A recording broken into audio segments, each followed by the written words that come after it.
to us will be muted throughout the session, except when we get to the question and answer sessions. There will be no self-muting access, unmuting access where you can unmute yourself, unless, of course, you are called, in which case the team will let you in and be able to ask your questions. Where possible, if you are called, please show your face and let's see you and give us your full name so we know who we are interacting with. Questions put to us in advance can also still keep coming in on 077 343 12820. 077 343 12820. You can do that by WhatsApp and we will have it and read it out. At some point, we'll go through advanced questions where most people who have sent their questions will be addressed with the expert. And also, we will have an expert at the chat room who will answer some of the questions that you want to be answered before we get to the Q&A sessions. Please, in as much as possible, try and go straight to your point, one question at a time. And when we have plenty of time, you can come back and ask another question. Also, be assured that in the chat room, there's an expert there. So if you have any question, please feel free to put it there and it will be answered. The expert will find it necessary if they believe they have to share your question with everybody else. I will go straight and introduce your panelists for today, the experts who have volunteered their time to be with us today. We have Dr. Valentine Ngwa. Dr. Valentine Ngwa is a consultant physician in elderly medicine and acute medicine at Mid Yorkshire Hospital NHS Trust in Wakefield, UK. Dr. Ngwa is also a fellow of the Royal College of Physicians of London and Edinburgh and a research fellow in aging. Dr. Ngwa will seek to take us through COVID-19 risks and benefits categories with respect to BAME community groups, and he'll go into detail when he takes the floor. Our second panelist this evening will be Dr. Javid Ahmed. Dr. Javid is currently a clinical lead of microbiologist at Maid and Success South Essex Hospital, South End, Basildon and Bloomfield, and an honorary consultant virologist at King's College Hospital, London. He will also take us through some of the scientific aspects of the vaccine, how the world came about this vaccine, how we got to this far with this pandemic, what are the areas that has been put in together for the world, the government around the world to work together to come up with solutions at this point for all of us. And he will go into much more detail in areas that he believes will serve the interest of our community. We also have ourselves on this forum, Dr. Robert Khan. Dr. Khan is a general practitioner and a partner at Gravesend, Kent, an author. He's also a pastor and a community health educationist. From a GP perspective, Dr. Khan sees regular people like you and I. He will be one of the people you would like to see when you are not well before you get referred to any other specialist care, depending on the circumstance. So Dr. Khan has a broad idea of everyone's situation throughout this pandemic, and he will share light from that perspective with us. In the chat room, we will have Sedna Agama, who is Associate Director of Medicines Optimization. She's a Chief Pharmacist. She was with us last 2 weeks at the South West London Clinical Commissioning Group, London Borough of Merton. So a very qualified, articulate individual, professional who will spend time at the chat room to answer any queries, any questions, or anything that you would like to know before we get to the Q&A. And she will join us at the Q&A to help us with any questions that hasn't been answered already. So these are your panelists and the audience. We welcome you once again to this forum. As always, we will observe a minute silence in memory of those that we have lost, so dearly lost in the past year, and still counting in some cases around the world. For their memory, we will honor a minute silence.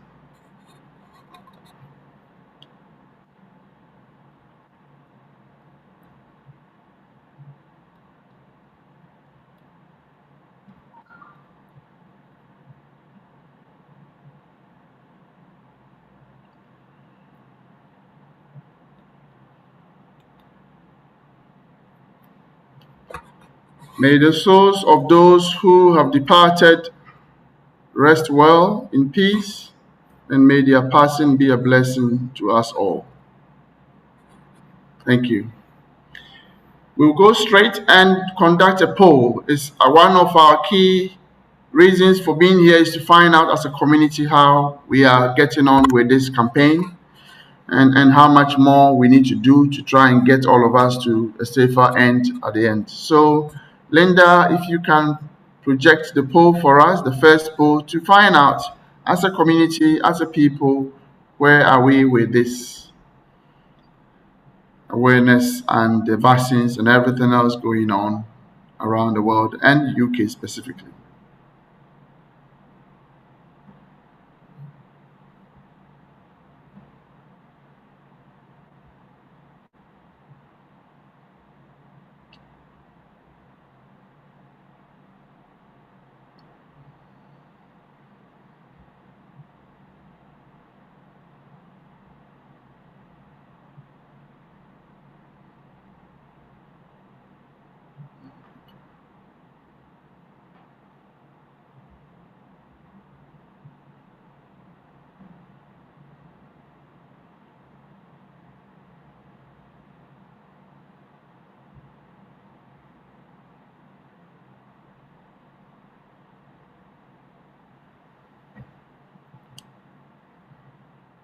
Okay.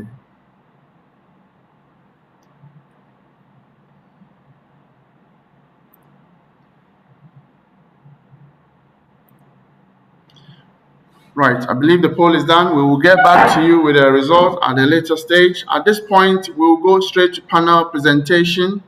And our first panelist for this evening will be Dr. Valentine Ngua, who will take the stage and take us through what he has for us at this evening. Dr. Ngua, please proceed. Thank you very much, and good evening, everybody, or wherever you are. I would share my screen if I may. I've got some slides.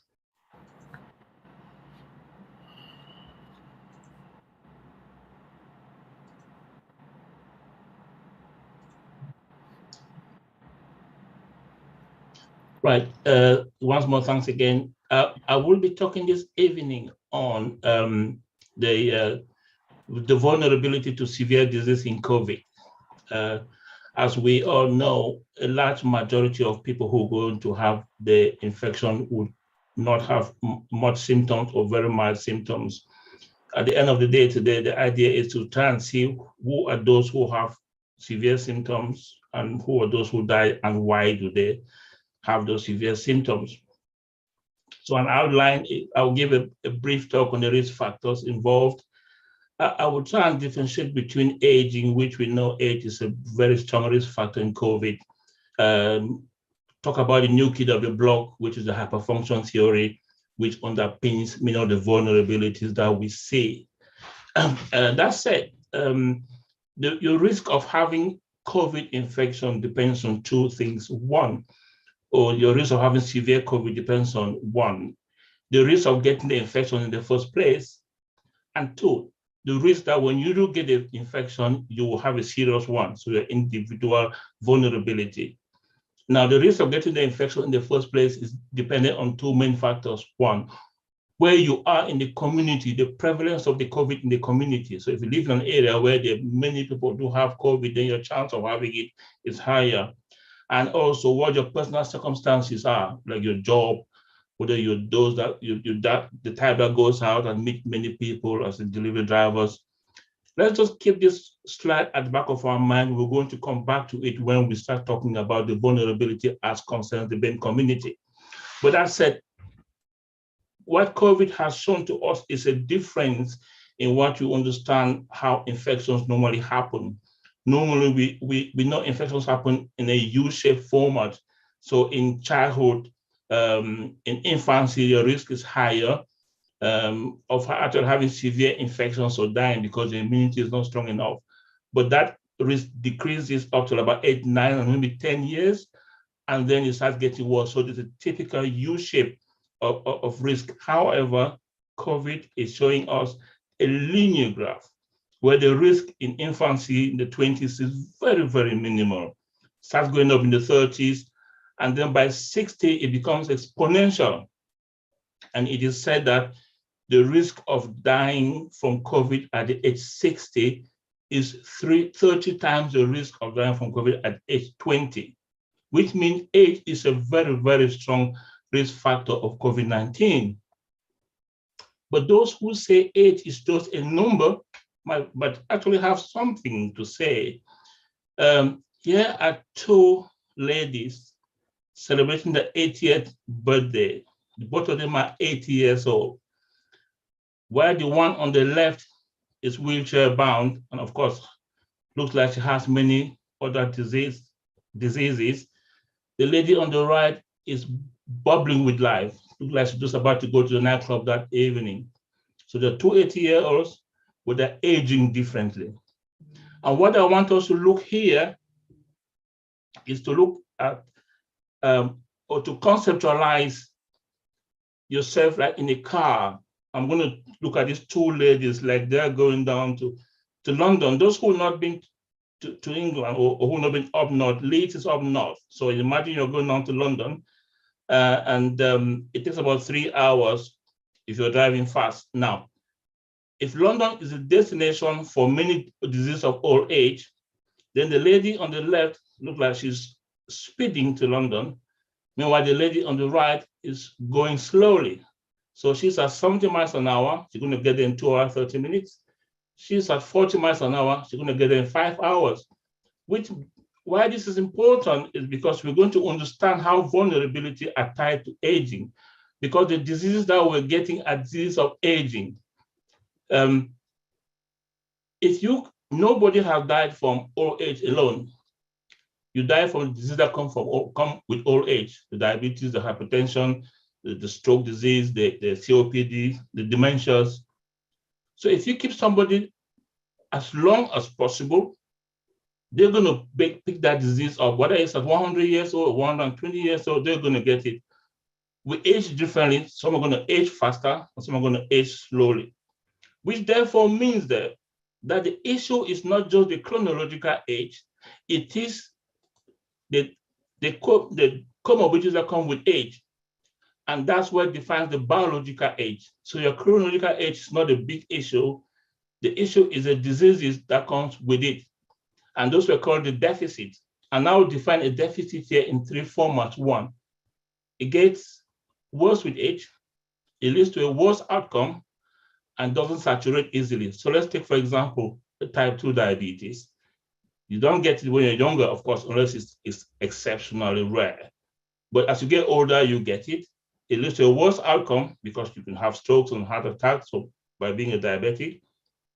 But not everybody has it, so it doesn't saturate easily. So you can call that a deficit. And the more of those deficits you accumulate, the more you define your biological age. So you could be biologically 40, you could be chronologically 40, but biologically 60. So your risk will fall in the line of somebody who is 60. Now, this biological age is what's linked to COVID vulnerability. As we know, quite a few of the people who died from COVID had 1 or 2 comorbidities. The press tells us that all the time. But these were just words. It doesn't mean anything in numbers. What does that mean? Someone might ask, what does that biological age mean? So in the UK, in order to protect staff working in the NHS, this group called Alama they tried to put numbers to those words. So those words of comorbidities mean something. And what they did is they look at a lot of epidemiological data, and they said, if you got diabetes, your chance that you've increased your age by 5 years. If you're Black, for example, Black male, you've increased your age by 5 years as well. If you got whatever disease condition, they did that for most disease conditions. The reason being, you could now add those disease conditions by numbers and increase to somebody's chronological age to give what their biological age is expected to be. Let's take, for example, Mr. A, who is 48 years old chronologically, but he's got type 2 diabetes, hypertension, and chronic kidney disease. If you go by the Alama graph, which you can see, and I hope it's projected well on your screens, you can see that by being that he's a Black male, he's already got 5 years added to his age. And the fact that his BMI is between 35 and 39, he's got another 5 years. The fact that he's got type 2 diabetes, which is well controlled, he's got another 4 years, and so forth. So if you look at his chronological age, he's chronologically 48, but his biological age is running at about 74. I must warn, Alama use this for risk profiling staff in the NHS so you can get people away from high intensity areas if they've got significant risk. Like this gentleman at 74, he is at a moderate severity, which means therefore that he should be having extra care because he's one of those, if they get COVID, they'll have severe COVID and actually not do well from it. Now, somebody might ask, but we're getting a lot of people who are coming down with COVID who are younger and who got no comorbidities. So how do you explain that? How do you explain that somebody who is 40, fit and well, have no comorbidities, has severe COVID, had to go to ICU? And it goes back to what we're talking about, comorbidities. But now let's go back to our cars going down to London. As London was a destination for comorbidity, but you've met them in Sheffield. You will know who is speeding and who is slowing down. So you can already know that the person who is speeding, though has not yet ramped up those comorbidities, hasn't reached London yet, is the person who is already on course to getting it. And there comes the theory called the hyperfunction theory. It has been used to explain why people age differently. Like you went to primary school with somebody and 20 years down the line, you meet those two friends again and they look different ages. The one look like is the elder brother of the other one because they're aging faster. This is a process whereby your cells are actually excessively functioning, which means that the organs are excessively functioning and ultimately it's going to lead to damage. Why it hasn't led to damage for some people, but the noise it is gathering, the debris it is creating by that excess functioning is what actually ramps up the inflammation, which is a big issue in how your vulnerability to diseases are, particularly with COVID-19. So what does that mean? That means therefore that the more faster you're going, the more you're ramping up debris, the more your chance of having severe COVID is. And this could explain. Let us remember, the problem with COVID is not just the infection, it's what the body does to fight the infection. Because the body throws out chemicals which were initially meant to be helping, but are causing most harm. And that's what's called the cytokine storm. It is a hyperfunction. The same with the fact that we know that people with COVID are also having a lot of blood clots in their system. It is also another element of hyperfunctionality of their blood clotting system. I put this in blue because it's very important that we understand the severity of increased blood clots with COVID. We're getting press nowadays of the AstraZeneca vaccine having some blood clot issue, though it has been ruled by the European Medicine Association that that's not true, and just a few minor cases that are being looked into. We have to realize that the infection has got multiple times risk of getting clots. And that's what we highlighted that. Now let's go back to our previous slide, which I think was the second or the third slide. I said, what are the risk factors of getting COVID? Now let's look at the risk factors of getting COVID in the Black and Asian minority ethnic groups. I said the first thing is the risk of getting infected. So if you live in a society where COVID is prevalent in your local community, your risk is higher. We know that members of the BAME community live in societies where there's low socioeconomic environment. They live in multi-generational households. We've known that for years before COVID, because we look at the UK housing survey, we look at the UK census numbers, and we could see that our population is predisposed to getting infected from COVID. And we also know that our population does the job that people facing. So the drivers, the bus drivers, the factory workers, the members are working in jobs that put them in contact with patients, the nurses and carers and doctors and engineers. And all these professions are put you in contact with people, in contact with sick people, so it makes our vulnerability to getting the infection quite high. We've already known that from our workforce survey in the UK. And then the individual vulnerability, which is what I've talked about in terms of comorbidities, in terms of the fact that people that are sitting on a high pedestal on the hyperfunction theory. One thing I'm not ignoring or not putting here is the issue of vitamin D as well. On that, I want to say something. It is been found out that vitamin D deficiency is associated with increased risk.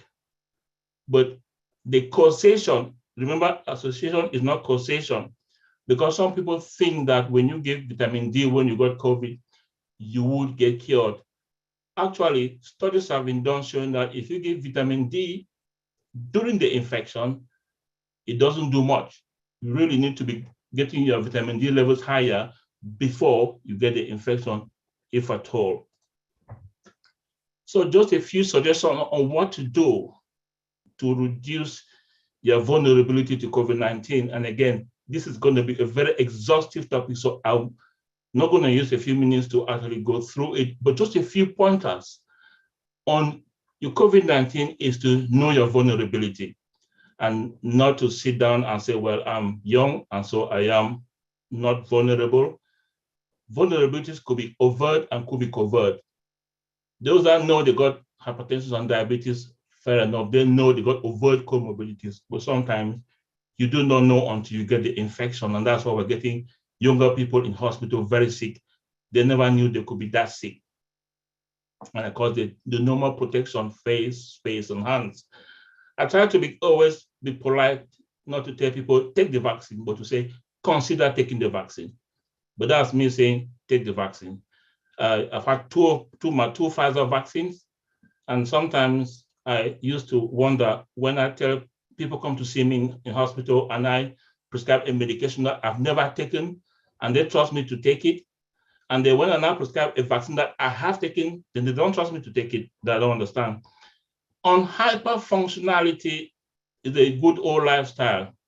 Diet, drink, exercise. There's a lot we can talk about this. But one I want to emphasize, which is less spoken about, is sleep. Sleep deprivation is a very big issue with chronic disease. As we know, those who work night shifts, those who work shift work, have a higher risk of having chronic diseases, have a higher risk of dying early. So it's something to actually can't stress enough. And of course, deal with our stress. We do have a lot of stress in society. Personal stress, we need to look after family, both here and back home. We need to also look after household here and get households back home. The stress is up. It's quite good to be able to handle personal stress. More especially societal stress. I tend to give this talk and emphasize on things like racism, microaggression, and micro insult, because it's been studied extensively to show that this causes significant physical, and not just psychological, but physical damage to our BAME community. So whenever that conversation is involved, be part of it to actually kick it. And of course, adequate chronic disease management if you have any chronic diseases. The risk factors show that if your chronic diseases are well managed, your risk is lower than if they are not managed. One thing many people don't always say is the fact that many BAME community members die from non-COVID diseases than just from COVID diseases, because their chronic disease management at that particular point in time was poor. You could understand many people don't want to come to hospital because a lot of infections in the hospital. Just to summarize, therefore, I would say the biological age is more important than the chronological age, though sometimes it's difficult to know which one. You need to know your personal vulnerabilities and try and protect yourself. Some could be overt, some could be covert, but protection is the key. And let me say it again, for those who haven't yet, and I'm glad to see many people want to take the vaccine from the polls, take the vaccine. It is safe. Thank you. Wow, that's excellent. Uh, until today, we didn't know the age and the area you lived and the ethnic group you come from makes a difference to your lifestyle and how long you live and how easier it is to find yourself either hospitalized or and all that. So, Dr. Ngwa, thank you so much. I'm sure our audience will have a lot to ask when it comes to Q&A. I will go straight again and present to you Dr. Javid, who will also take us through other aspects of the vaccine, the pandemic itself, how the world came about, how governments are working together in different sectors and in different formats. So I will leave Dr. Javid to continue from here. Thank you, Dr. Javid. Take over. Hello, everybody. Before I start, let me say my thanks to the chairman, Mr. Kwasan, panelists here, and the people who have spent day and night organizing this webinar, and also to all the people from Ghana and people. I'm not sure if it's only me, but I think your mic is a bit on the low end. Please. Can you hear me now? Yes, sounds okay. So, yeah, it's an honor and privilege to be speaking on this forum. And I worked in Southeast London for nearly 10 years at Guyson, St. Thomas's and King's. And my interaction with the Southeast, with the West African community is very, very memorable, and it continues to be so. And it's a pleasure speaking here on this forum. And let me thank you, Chairman, and the co-panelists here, and people who have logged in at this time to listen to us. And particularly, it's an honor listening to Dr. Valentine. And I should say, I am a bit scared because I have some of those comorbidities. Now, my age is actually, you reassured me, but I'm older than what I actually was before the talk. So, okay. So moving on, I appreciate we don't have much time. I want to take the story of this, why we are here and how come we landed here. And it does look like like as if we are living in parallel universe, what has happened in the last 15, 16 months. And let me tell you, the coronaviruses are not new. They have been there since time immemorial. For millennia with us. There are less than half a dozen of other coronaviruses which cause infection, and they have been reduced to causing common cold. We think that over a period of millennia, they have been, at the time of their onset, they were probably very similar to the SARS-CoV-2, which causes COVID-19, and then it has slowly melted away as a common cold virus. And we hope that this will be the case for this COVID-19 virus. So what happened in Wuhan in the end of 2019 spilled over because the way this is a respiratory viral disease, and any respiratory viral disease has got a very high propensity to transmit because and when it is a new virus, it simply means people do not have any immunity against this new virus. So it did not come as a surprise when it spilled over China, and then very quickly become a pandemic within when WHO officially declared pandemic this month last year. And going back, I mean, one might ask, well, in 2003 and 2004, there was the SARS-CoV-1 which caused a havoc at that time. But that was very quickly controlled. And that was because of the success of the world coming together. And also, we need to know the virus at that time. What we know, the pathophysiology, is that the transmission happened after the patient developed symptoms. And this time it's unfortunate because transmission happens in majority of them are asymptomatic, and then as well as people are pre-symptomatic, which means even before having symptoms they're spreading the virus. So it's quite difficult to put a lid on such infections. They become like they go out without control.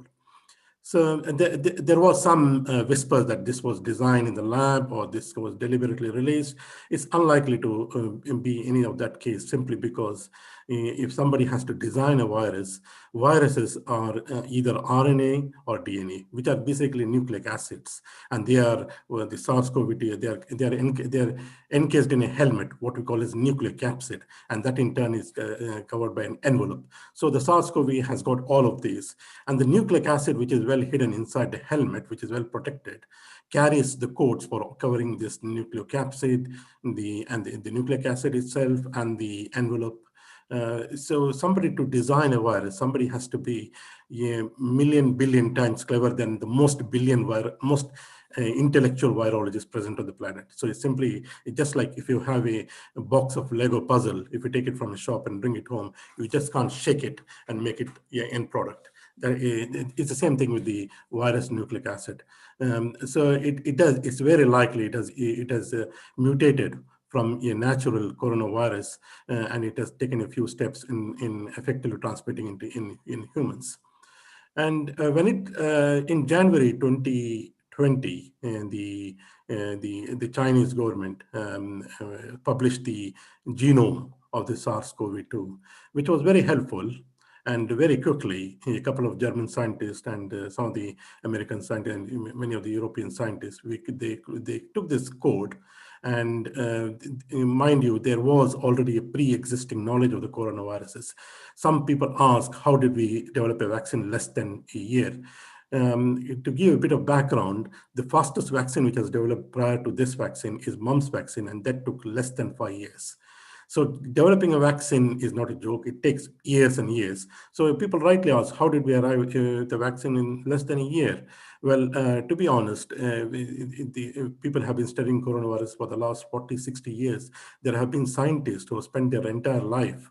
And in the German group and the Moderna group, they were nearly ready for the vaccine for a very similar coronavirus, which causes Middle East respiratory syndrome in the Middle East, what we call as MERS-CoV-2, MERS-CoV. But unfortunately, because of lack of interest in that, in the final product was never achieved. So the knowledge was there, and the knowledge from the original SARS-CoV and the MERS-CoV revealed that the SARS-CoV requires a key to open the lock. And the key of the SARS-CoV-2, with the one because of COVID-19, is the spike protein, which is present on the envelope. And it was well understood that if we try to prevent the key in attaching to the lock, we can prevent an infection or we can prevent disease. So that was the philosophy of that. And I had to say, initially there was some it was like a clever thing to arrive at that, and they managed to identify the exact sequence which codes the key, which codes the spike protein. And very quickly they identified the entire spike protein. And all now we had to do was go into the laboratory, synthetically manufacture this nucleic acid code, which codes for the spike protein. And there are two ways of delivering this. One is, how do we deliver it inside the host? One in the Moderna and the Pfizer group came up with an idea that they can deliver this directly into the muscle by encasing it into a fatty liposomal particle. The other method with the Oxford group or the AstraZeneca group and many other groups which have developed the non-replicating adenovirus vector vaccine is that particular spike protein is coded onto the adenovirus virus, and which eventually, at the end of the day, both all the three vaccines have a similar mechanism. So once the mRNA goes inside the muscle, what happens is the body wakes up and knows that this is something foreign, and they send something. It's a unique system what we have, the immune system, and it rushes to the site of assault, and what we call as, these are police-like cells, what we call as um, uh, uh, astrocytes, and they actually recognize this as foreign. They synthesize it. They take it to the via the lymphatic system to the nearest lymph nodes, and from there into the reticuloendothelial system, and when the B and T cell immunity is developed. And when we give a second exposure, they're already patrolling. The human host recognizes, oh yes, here it comes again. But here we are, the second time they are more prepared. It's a more bam, a powerful response from the body. So that's the idea of giving two vaccines, and it has to be given at least 3 to 4 weeks apart. And initially, UK chose the approach of vaccinating 10 to 12 weeks later, which I think at that time was a controversy. Personally, I did not agree at that time. But however, because it was a gamble 3 months ago, but now we know that even that the gamble has paid off, and that even giving the vaccine second dose 10 to 12 weeks is equally effective. So that's a background how we have achieved the vaccine, and all the Pfizer, Moderna, AstraZeneca, and then if you got the Sputnik V vaccine, which is very similar to the adenovirus vector vaccine. Then we are going to have hopefully the Johnson & Johnson vaccine, which is again very similar. But the advantage of Johnson & Johnson vaccine is one-dose vaccine, and then also we have protein-based vaccines. And again, this is similar approach, recognizing the spike protein, and that is almost also already what we call as Novavax. So multiple vaccine platforms available all across the world. And it's amazing that the whole world came together because we have to keep in mind these viruses are clever. The immune system which we have been gifted is also clever. The viruses tend to mutate, keep changing. And RNA viruses, what we call as the lack proof reading. What happens is in the way viruses replicate is not like bacteria, where bacteria go inside the human body. One becomes 2 bacteria, 2 becomes 4. It's like a geometric progression for bacteria.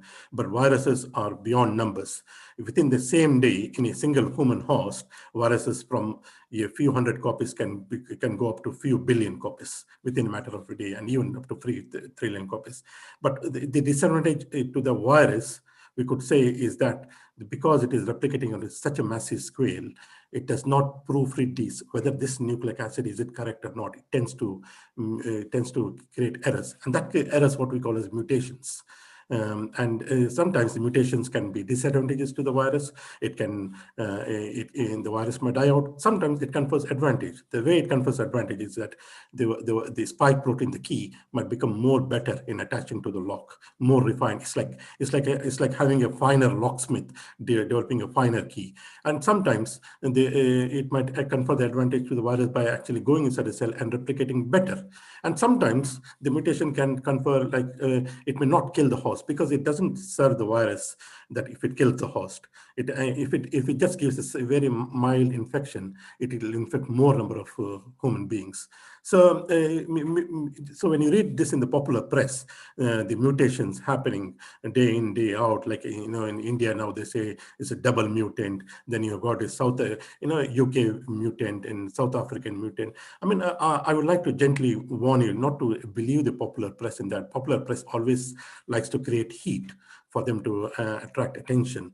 We need to take everything with a pinch of salt. I mean, we know sometimes these mutations can confer advantage, can confer disadvantage. It's only time can tell, or experimental medicine in the laboratory can tell that.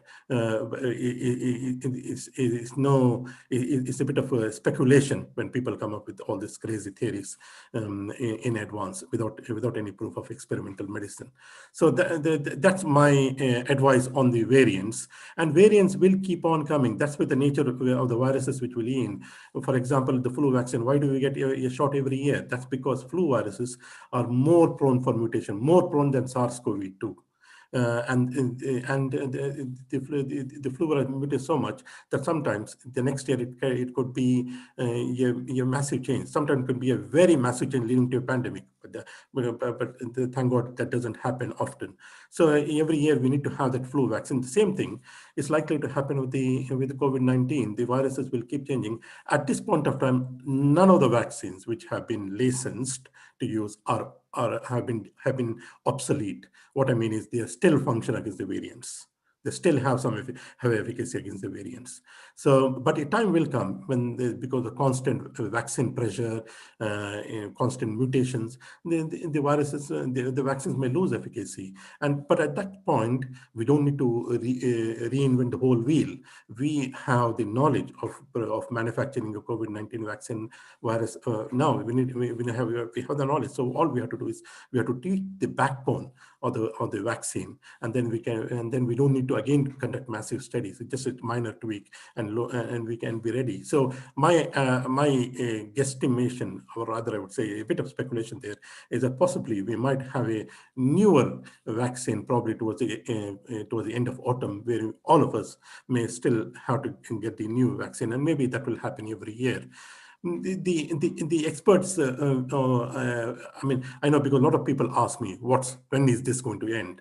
I mean, this is something which my experience with in the last 15 months is more than half the times the futuristic statements have gone wrong.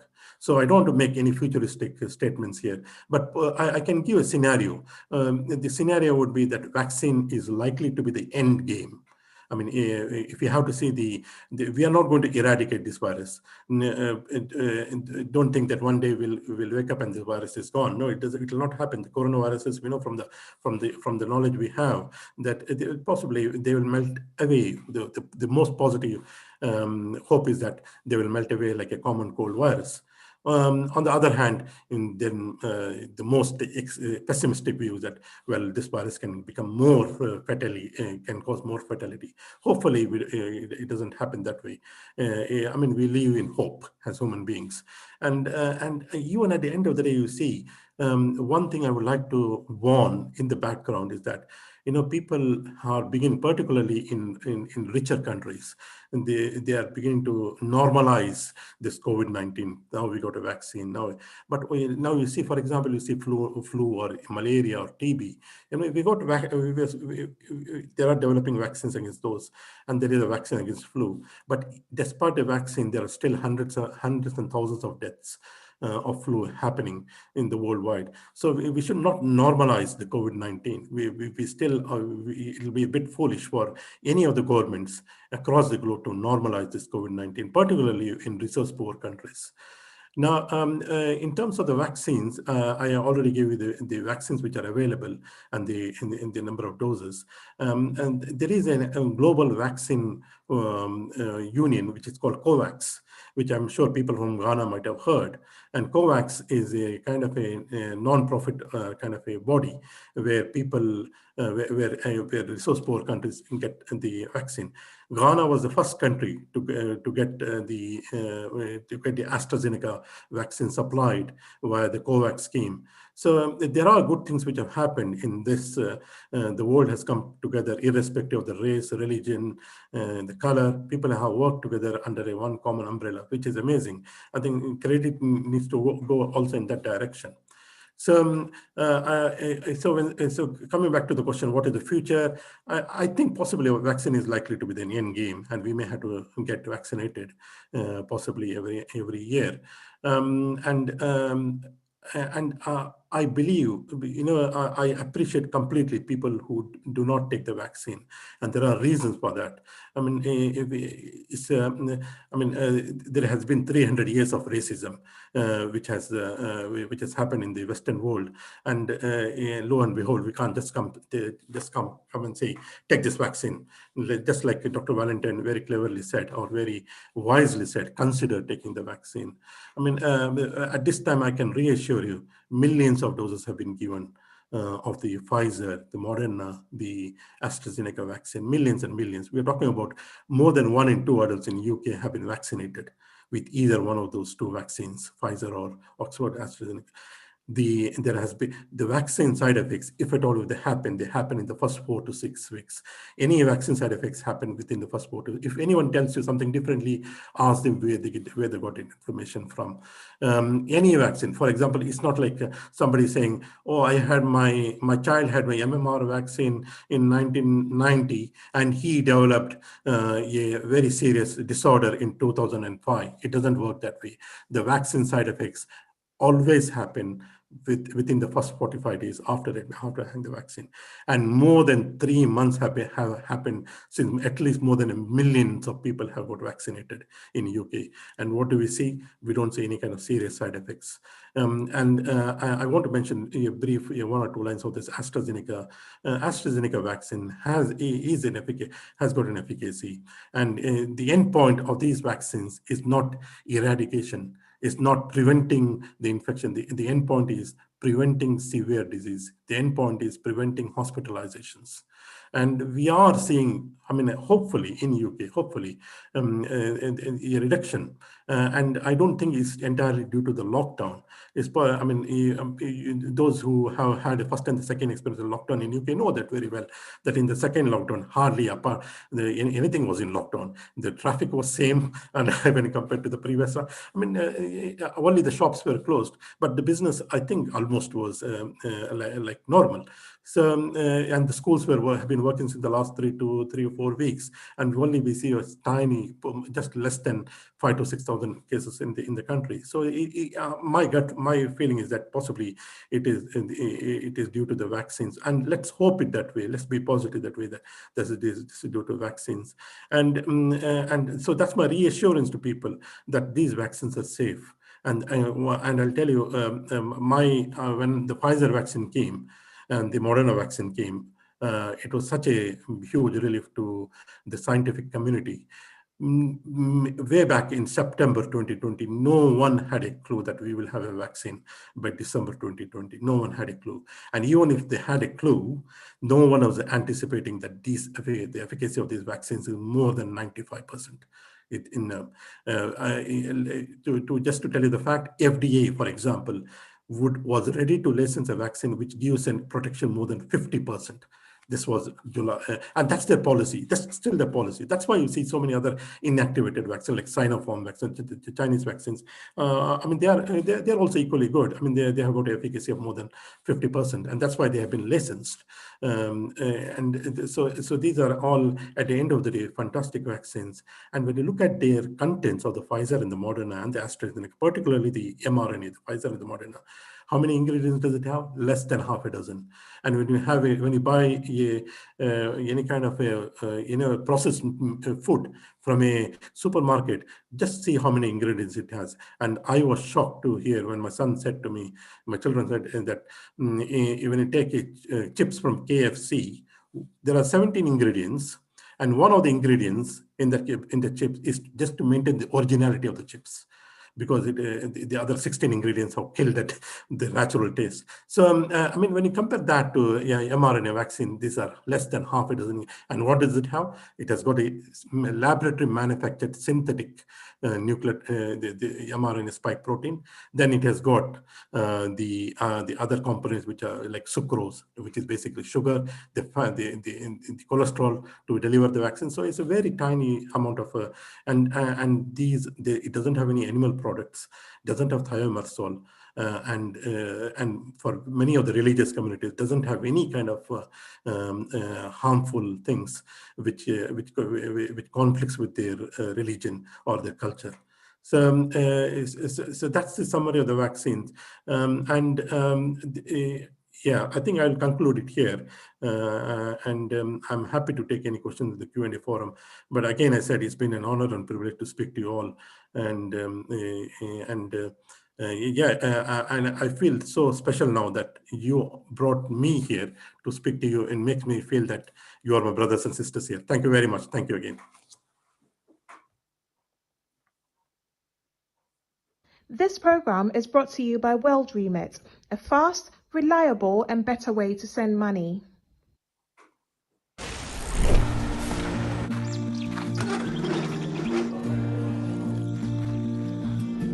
At WorldRemit, We understand what the journey is about, how it can sometimes take a little distance to bring us a little closer together. With ways to save more when you send more, World Remit is here for you, so you can be there for them.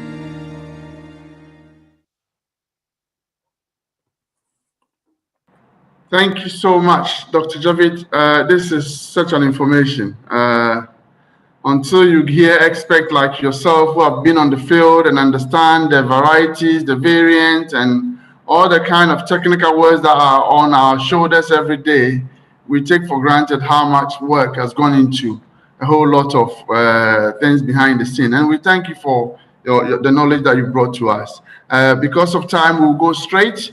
We'll come back to Q&A where all of us, all the panelists will be on display. But we will listen to Dr. Khan. Dr. Khan is a GP and will give us his opinion from a GP client perspective or GP patient perspective, if I may say, how he's seeing it from his room, what people are telling him, what are the myths that are still going on, anything that he really think he needs to speak to us about. So that from him, we will then be moving to the Q&A. Dr. Khan, please take the floor. Yeah, thank you, Ms. Grayson. Can you hear me clearly? Yes. Yeah. Thank you for the opportunity to come on again. I think that, like Dr. Javid and Dr. Valentine, all that we seek to do is to allay the fears of our brothers and sisters from our community, basically. One, to just empower them with knowledge so they can make good informed choices about their health. And then two, also to help them, like both of you said, to consider taking the vaccine. I think we've done a lot of education on that to debunk quite a lot of the myth and the false rumors that are circulating in our communities. Unfortunately, with good reason, both Dr. Ungu and Dr. Javid have excellently given us quite a lot of useful information. And certainly, after listening to both of them, I think I feel more hopeful. I've already had my 2 jabs anyway, but I think it's very useful information for our community to know so that they can confidently then go out and get the jab. But Dr. Javid made a very important point towards the end of his presentation. He's saying that even though the vaccine, he believes that a vaccine would be the end game, the disease is still with us. It's not gone anywhere. It's going to stay with us permanently. So it means that we cannot lose our guard. And this is where I get a little concerned, especially for people in our community who are refusing to take the jabs. Whilst everybody else is getting the jabs, we seem to be lagging behind. So our risks are still high. Now, many of us already know the symptoms of COVID. And over the past year, know what causes COVID, what symptoms to look out for, and certainly where to look for advice when they have the symptoms.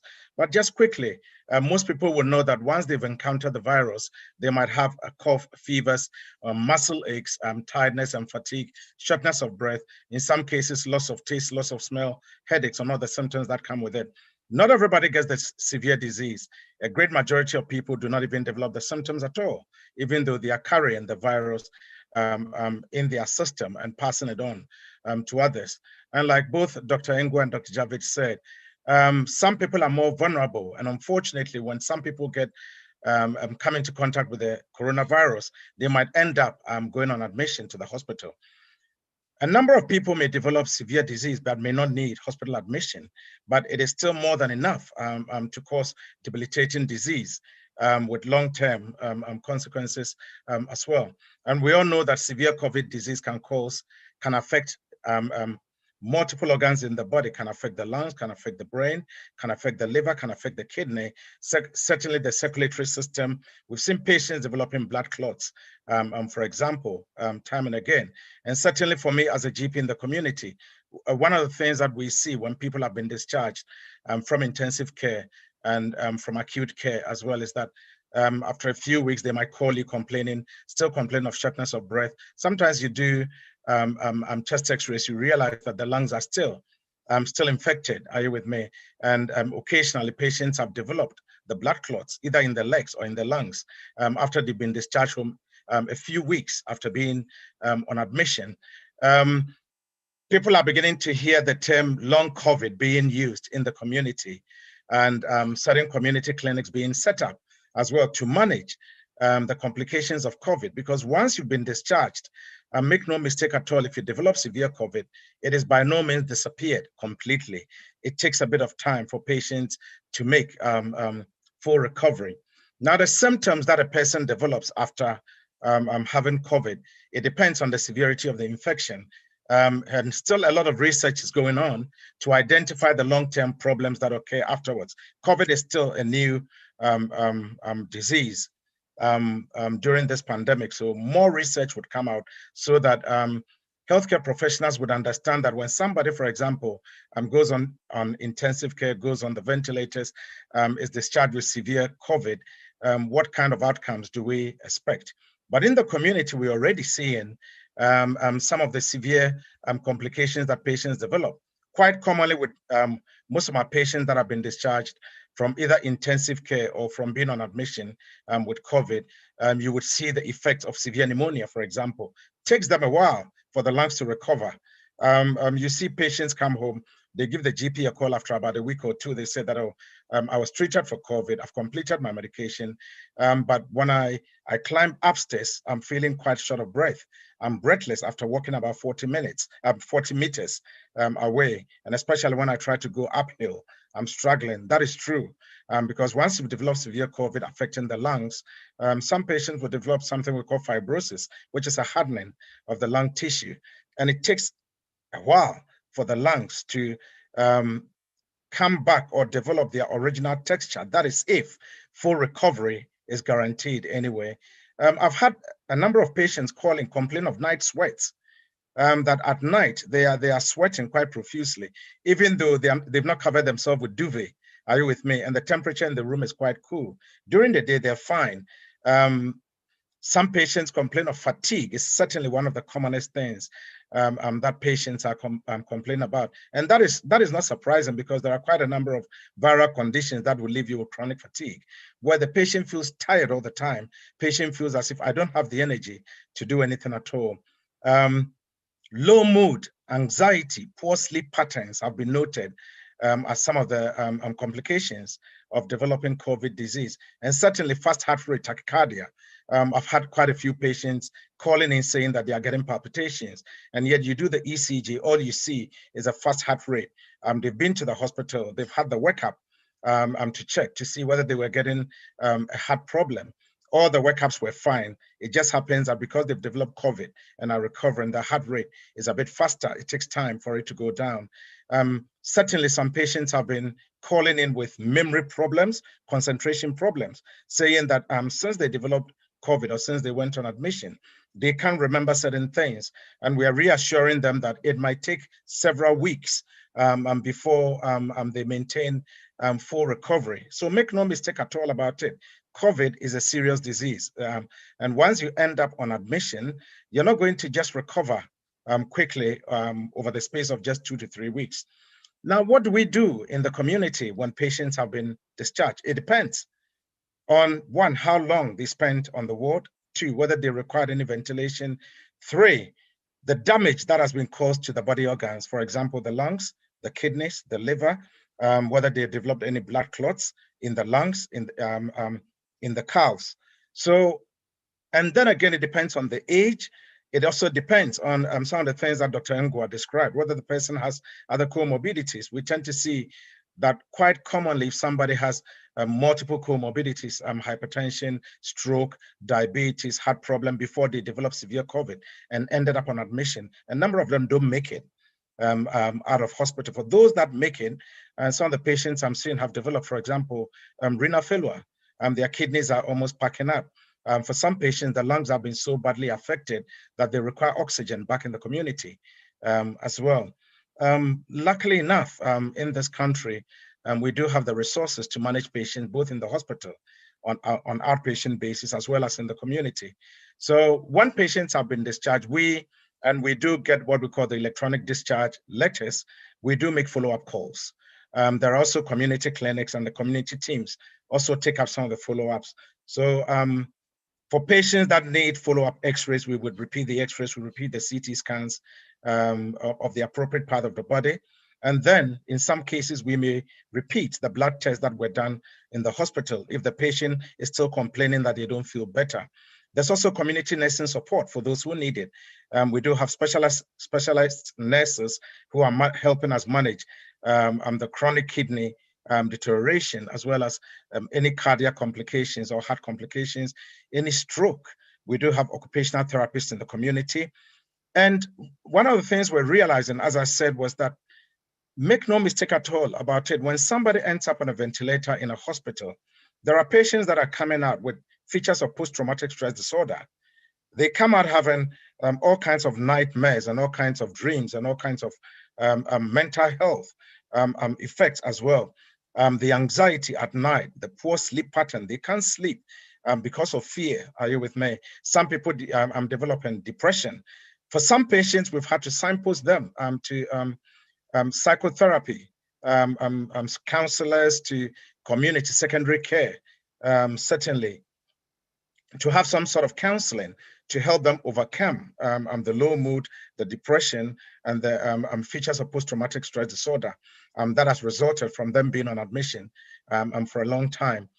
So the GP support is there. We would talk about diet. We would talk about sleep. Patients who cannot sleep, we might be able to prescribe something for them to help them sleep, because we know that adequate rest helps the body cells to recover quite well. So I have prescribed a few sleeping medication to some of my patients to enable them to sleep comfortably at night, so they wake up feeling a bit more refreshed. And then one of the challenges is to get the patient moving, the rehabilitation of the patient having been discharged from the hospital, for them to get back to normal and then to get back to work again. We try to liaise with family, with carers, to offer some support to the patients as well, because remember that patients end up with chronic fatigue, the tiredness, the weakness, the shortness of breath, on slight exertion. So the things they used to do before they had severe COVID, they struggle to do them. You'll be surprised, patients complaining that they struggle to even bath themselves once they've been discharged from the hospital. So they will need carer input. These input are in the community. For patients that are expecting to go back to work, my personal advice to them is that it takes time. You slow down. Certainly work with your employer. If your employer has good occupational health, do get in touch with occupational health so that you can be risk assessed properly. And where you feel as if you can go back to work, you're not going back to work full time. There's something we call phased return. And as GPs, we can give you a medical certificate. And on the medical certificate, we can state whatever treatment you had and the fact that you need phased return. And you can take this. Phased return basically means that if you used to say work full time, you're not going to go back straight away to full time, because we have to ease you back into your normal workload. So we might recommend, for example, that you work maybe 3 out of 5 days, and out of the 3 out of 5 days, maybe if you used to do a 9 to 5 job, maybe you work half the day, you go home, and then slowly ease yourself back, because your strength is going to take time to recover. And remember that if your employer is forcing you back to work when you've not recovered fully, have a discussion with your GP. Are you with me? Because I think there are regulations around nobody being forced to go back to work. Now, there have been so many different reasons why, or barriers why, people from our BIMI community or Blacks and Asian minority ethnicity are not accepting the vaccine. Dr. Javid touched on quite some of them. You cannot erase 300 years of racism easily, no. And certainly from the experiences that our people have had in the community, different experiences, whether covertly or overtly, people are not going to just suddenly wake up in the morning and then believe every information hook, line, and sinker. One of the reasons we're doing this is to reassure them that in spite of previous racism, people have to understand that this is a worldwide concerted effort. And certainly the vaccines that we've been given to people, certainly in my community, in the GP surgeries, there are no vaccines that say that this one is for an Asian person, this one is for a Black person, this one is for a Caucasian person. A great majority of my patients who have had the vaccines have been Caucasians. Now, I always pause and ask the question, why would they kill their own people? Why would they depopulate their own people? Why would they want their own people's genetic makeup to be changed by developing horrendous vaccines to change them? The answer is no. And certainly with modern social media, people are scrutinizing whatever is going on. So even if people have an ulterior motive, maybe to use vaccine as a means to destroy a particular ethnicity, truth eventually would come out. Are you with me? It is not like 50 years ago, 80 years ago, where a lot of things could be done covertly and things do not come out. The world is suddenly a bigger global village than we do. So some of the reasons have been the fact that trust is eroded by systemic racism and discrimination. And then the fact that there's previous unethical healthcare research in Black populations. So, some people have mentioned the Tuskegee experiment in the United States as an example where Black men were injected with the syphilis bug, just as a way. And these things don't go away easily. Plus other trials that have happened, maybe in the communities in Asia and communities in Africa as well. They would never go away. And these have sown seeds of doubt. Our communities do not trust politicians. They don't. Basically, they don't trust what the media say. They don't trust what politicians say because of hidden agenda. And they've long held suspicion that reporters and scientists and government officials are collaborating to hide the real fact about coronavirus and the COVID vaccine.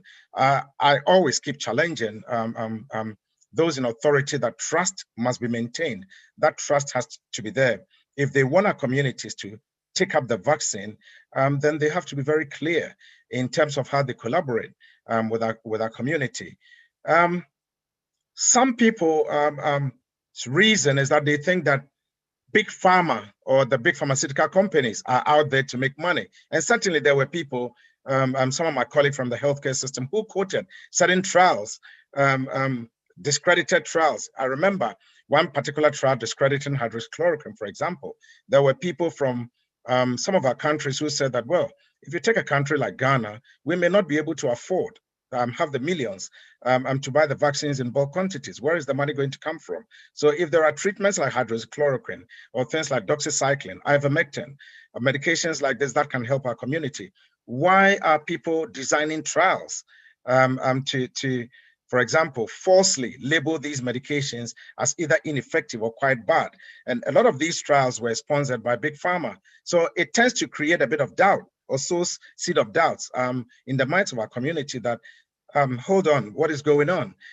Are we being forced to take up a vaccine so that some people can make billions of dollars? And then you look at the vaccine wars or the political shenanigans, if I have to use that word, that is going on between the UK, the EU in terms of vaccine efficacy and the clots and whatever. And sometimes it is more than enough to then start sowing doubts in people's mind. But I think using this forum, we can tell our people that, look, as far as we're concerned with the information that we're presented with, it is safe and efficient and effective to have the vaccine.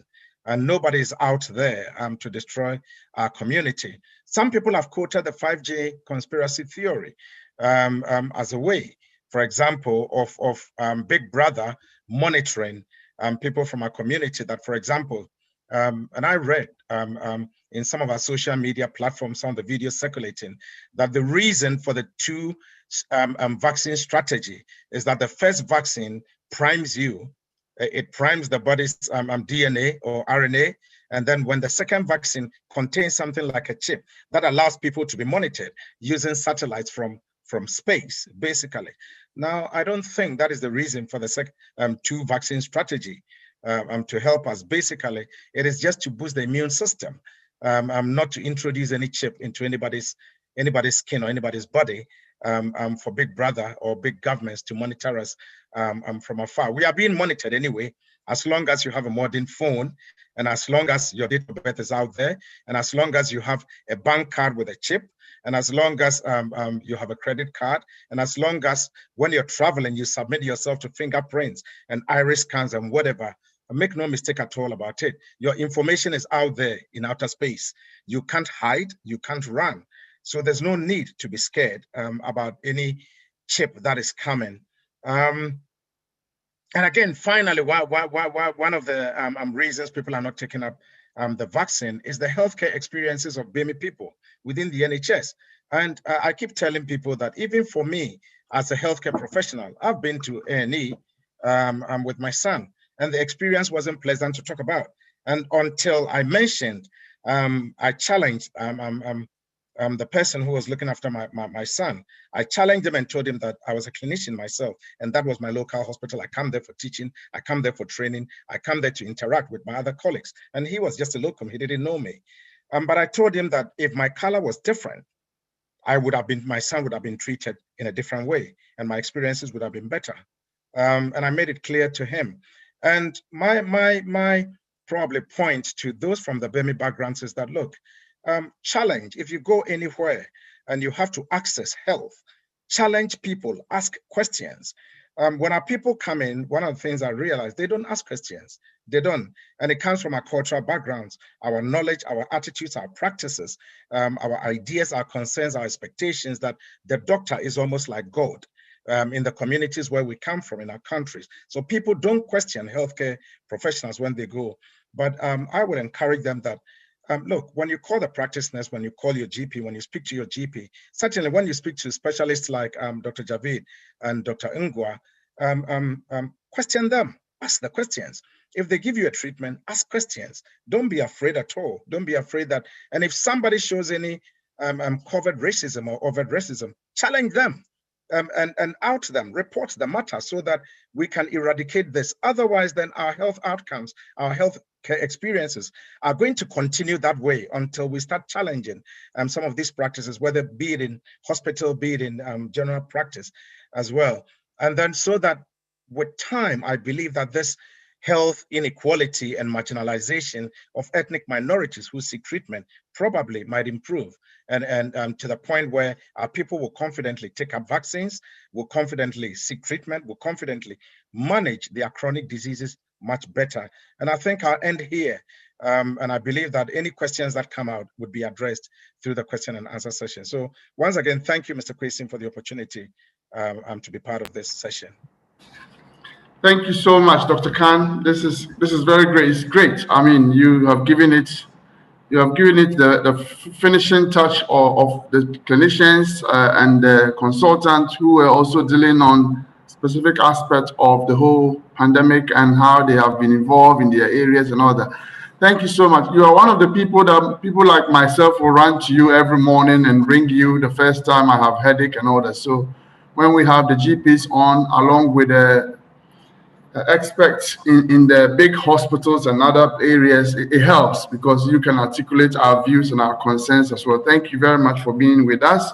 Can I just say that this program, again, is being brought to you in partnership with Ghana Union, Ghana Nurses Association, UK, the Western Region Association of Nurses, UK, the Nightingale Nurses Association, UK, and supported by Ghana High Commission, and Doctors and Ghanaian Doctors and Dentists Association UK. We also have a support from World Remit, who is helping us to broadcast this to you. And we have Omega Live supporting as well, carrying it on their platform to the wider audience across the world. At this point, we will go back to the question and answer session. But before we do, we will, having heard all these good information from this expert, we will have to take a poll to find out exactly what we think of ourselves now from where we were when we started. These polls are important. We want you to take part because it helps us to tailor our services to your needs and be able to identify the topics that need to be addressed going forward. So please, we encourage you to take part. Thank you so much. It helps us to put the program together better.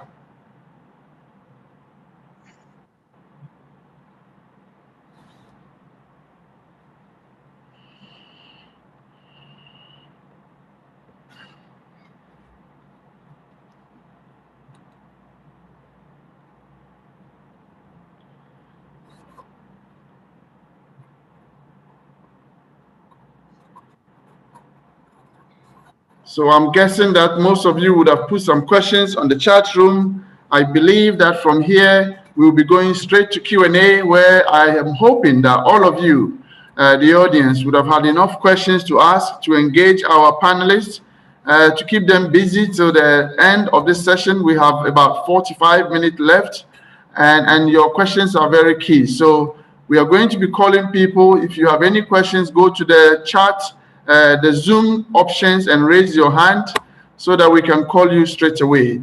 I also have some pre-event questions that I'll be going through, and I'll be asking those questions at random, based on how many people's hands are up on the chat, on the Zoom hand raising icons. So I'm hoping that as many of you who have questions will raise your hand, and I will endeavor to call you within the time that we have. We have experts tonight who are very key to the discussion today, and I encourage you to feel free and ask your questions, and I'm sure they will do their best to address it. Okay, the polling is done. We will come back to you with the answers. We'll go straight to the Q&A. If I can project, if my team, technical team can project, please, the doctors on the screen, so the audience know them by face, and hopefully with their names underneath, we can try to go back to the Q&A sessions. We have one hand up, and I'll be calling one from the team. If I may call Winifred, please. I've got one person called Winifred iPad. I guess that is not your surname, but obviously, Winifred, if Winifred can unmute yourself and ask your question, please. Yes, hello, good evening, and thanks for the great presentation. I have a question which I'm asking on behalf of a patient, actually. With the birth of all these new vaccines, then it also creates doubts in people's minds as to which one to actually go for. So this patient has had a history of CVA in the past, like a stroke in the past, and they also have got a history of deep vein thrombosis. So with all the information coming out and people saying about complications to do with some of the vaccines, then they are in a dilemma as to which of the vaccines to actually consider. So is there any advice to give to a patient like this who is concerned as to which of the vaccines to consider? Please, any panelist with some advice on this top question, please feel free to take it and add to it others as you feel fit. I guess Sedna is intending to speak, and anybody can add to it. Hello.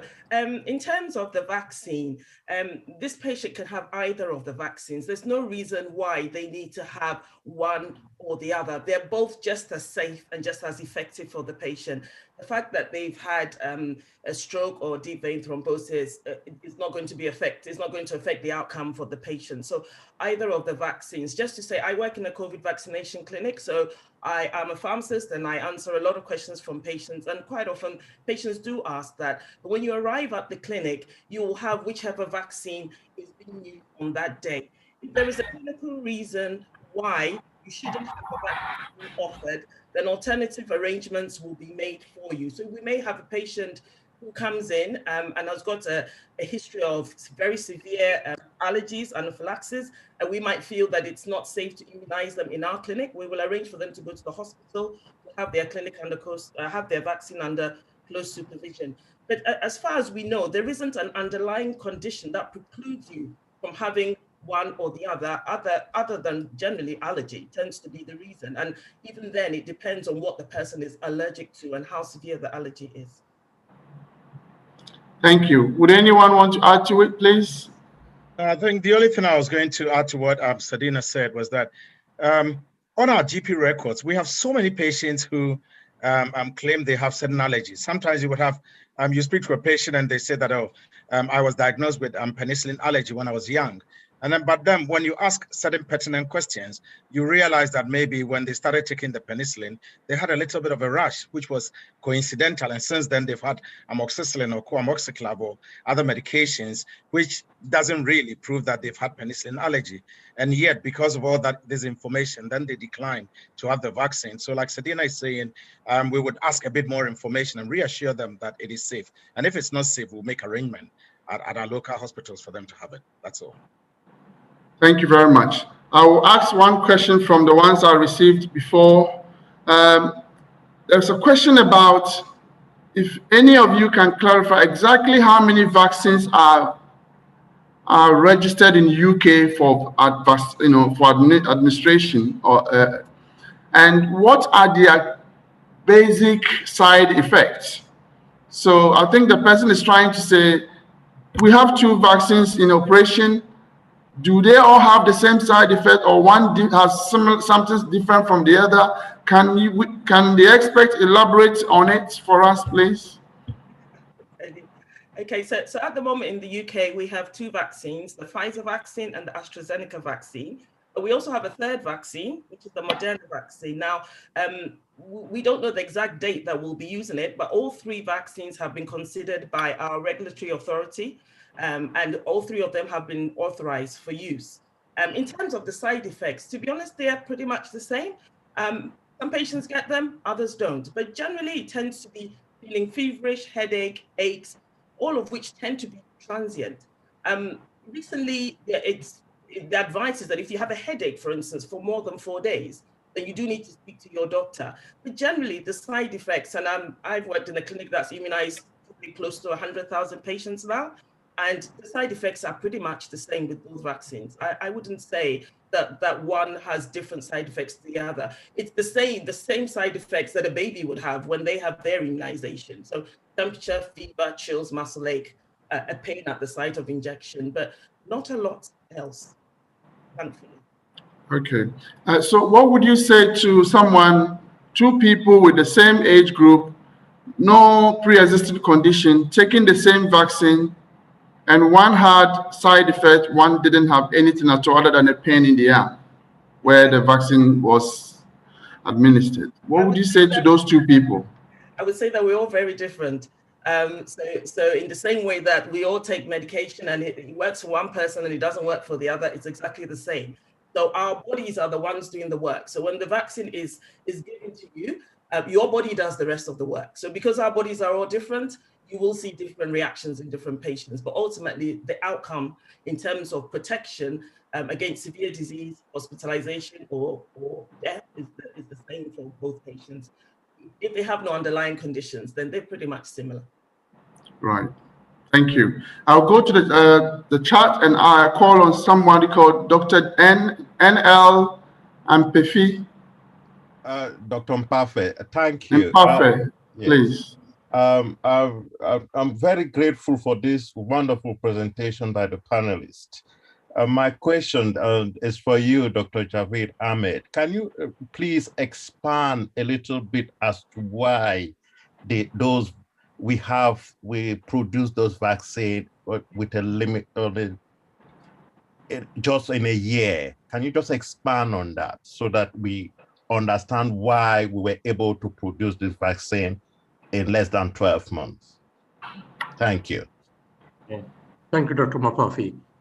Right, okay, expanding on what I said earlier, the knowledge of producing a vaccine was there. We had nearly produced a MERS-CoV vaccine, but unfortunately, because there was a lack of interest, because people realized, particularly in the country, that it was limited to geographic. I think, Dr. Javid, your voice again is gone to the lower end of it. If Okay. you can you hear me now? Yes, I can. I guess the audience can too. Yeah, Dr. Mapafi, thank you.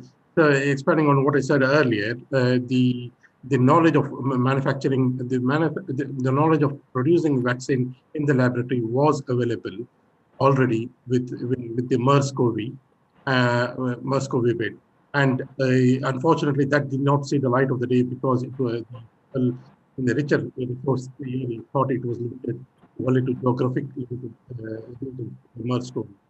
And also in the background, there has been a lot of work with the adenovirus vector vaccine for viral hemorrhagic.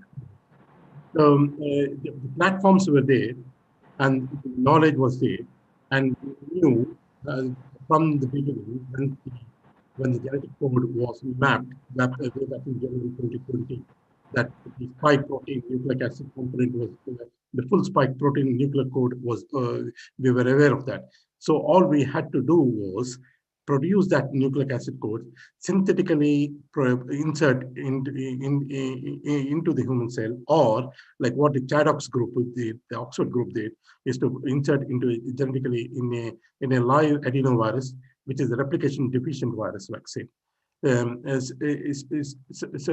that knowledge was made very quickly available. Now, how did we manufacture? How did we come up with this? The problem is, in the last few decades, the governments across the world have spent very little on preventive health. And you'll be shocked to see some of the African countries, like for example, Rwanda, has performed much, much better in response to the pandemic than United States of America last year alone, because the amount of the money they invest in preventive care is far, far more.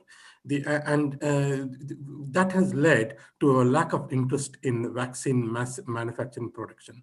So which led, when this pandemic arose, which led for the governments to fall back to commercial manufacturers like Pfizer, Moderna, AstraZeneca, big, where they can massively produce millions of doses. The government did not have the technological know-how. The pharmaceutical companies had the technological know-how.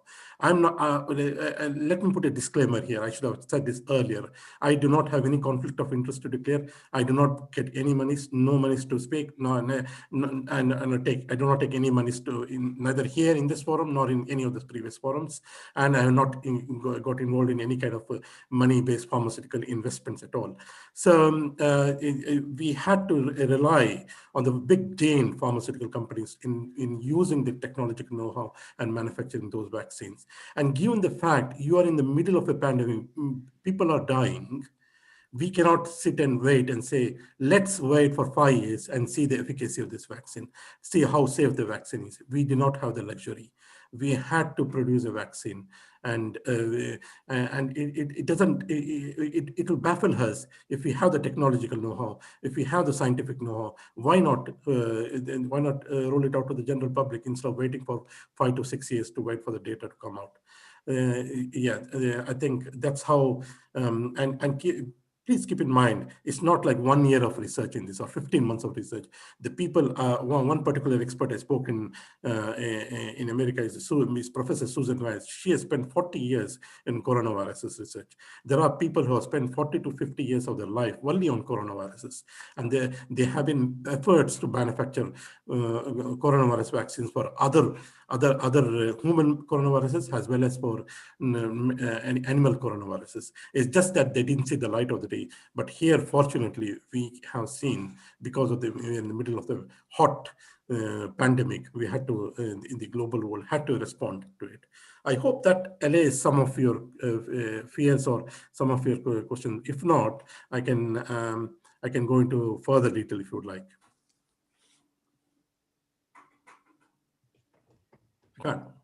I can add to that as well. I think the key thing people need to remember is that we have vaccine experts across the world. We found ourselves in a pandemic that affected everybody across the world. And so that was a real motivation for collaboration between all the experts across the world. The other interesting thing about this trial was that a lot of us healthcare professionals enrolled for the trials because equally we knew that we needed to do something and do something really quick. And so it was very easy to get people to join the trial. I'm an ex-clinical trials pharmacist, and normally when the trial is on, each phase is done in order. So you start looking at safety, you look at animal studies, then you move on to healthy volunteers, etc. With this study, the phases were overlapped. So you didn't wait for the first phase to finish before you started the next phase. And that helped to condense the time in which the vaccine was produced, not because any steps were skipped, but because we needed this thing urgently. As soon as they could see that there was promise, the next stage started. The other thing, as we'll all know, is that obviously manufacture of medicines is a commercial activity. And normally companies will be developing something and keep all the information quiet and secret because obviously they want to get to the end and reap the benefits. But in this case, the companies came together. So the code for the virus was shared. Every time information was available, it was shared. And so it just meant that things moved at a pace that was required, essentially. And remember that as we've all taken the vaccine and we can already see all the fantastic results that we're seeing here in the UK, all the reports that we give about our side effects, etc., that all adds to the data and the evidence that's available. So this is one vaccine. I mean, I've been a pharmacist for close to 30 years. I have never seen a product that has been monitored as closely as this. So we can be rest assured that there's collaboration, that we can trust these products. I work in the clinic, I draw up the medication. When I have people who are nervous or worried, I tell them to come into the clinic when I am there. So they know that, as Dr. Khan said, well, I'm not going to do something to destroy the race that I come from, okay? So when you come into our clinic, you will see vaccinators that look like you. You will see me running around in my purple scrubs. You will see doctors and other nurses and other healthcare professionals. So you can trust that. You know, I've had my 2 jabs. I'm absolutely fine. And many of the people on here, I'm sure, have had theirs too. So please consider it. It's the best decision you will make.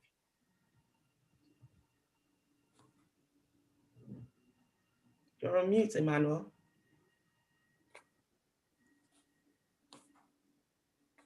You're on mute. Sorry, my apologies. How long does immunity last in the system, in your body when you've taken the vaccine? And also the next question, if I may follow with that, is that the first one is how long vaccine immunity lasts? And the other one is, could taking 2 different vaccines boost the effectiveness at the same level? Okay.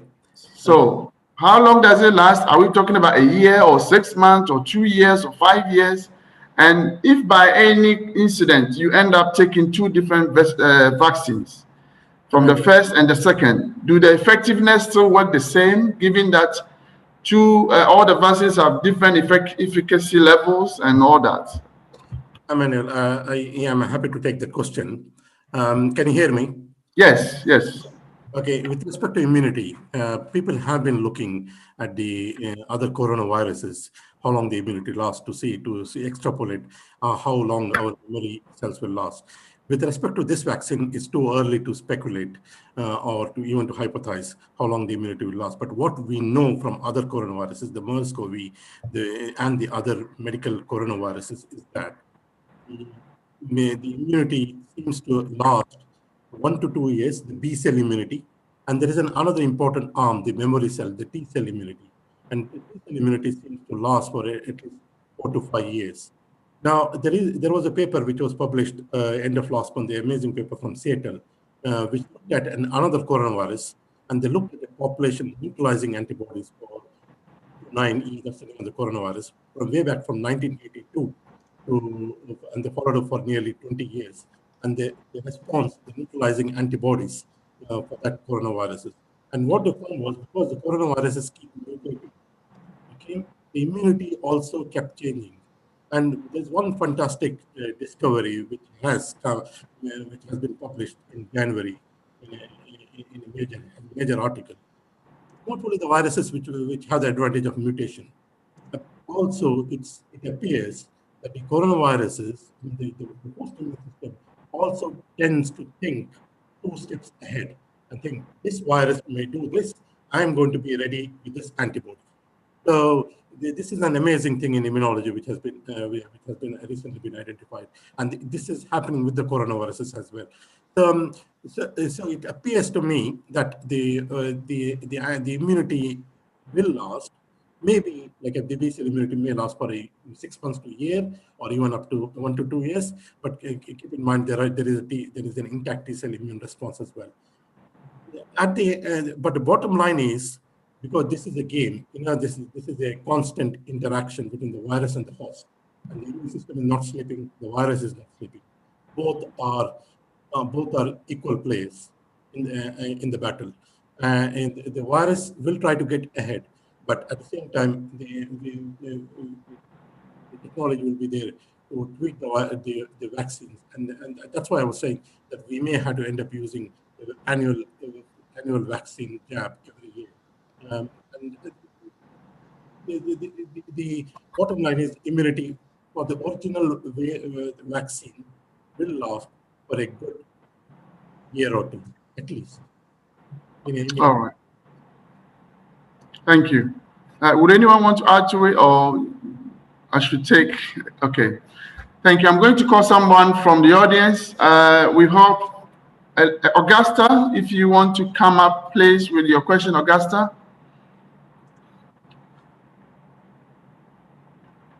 We have Augusta with your hand up. If you are still with us, please. Yes, please. I am still here. Thank you.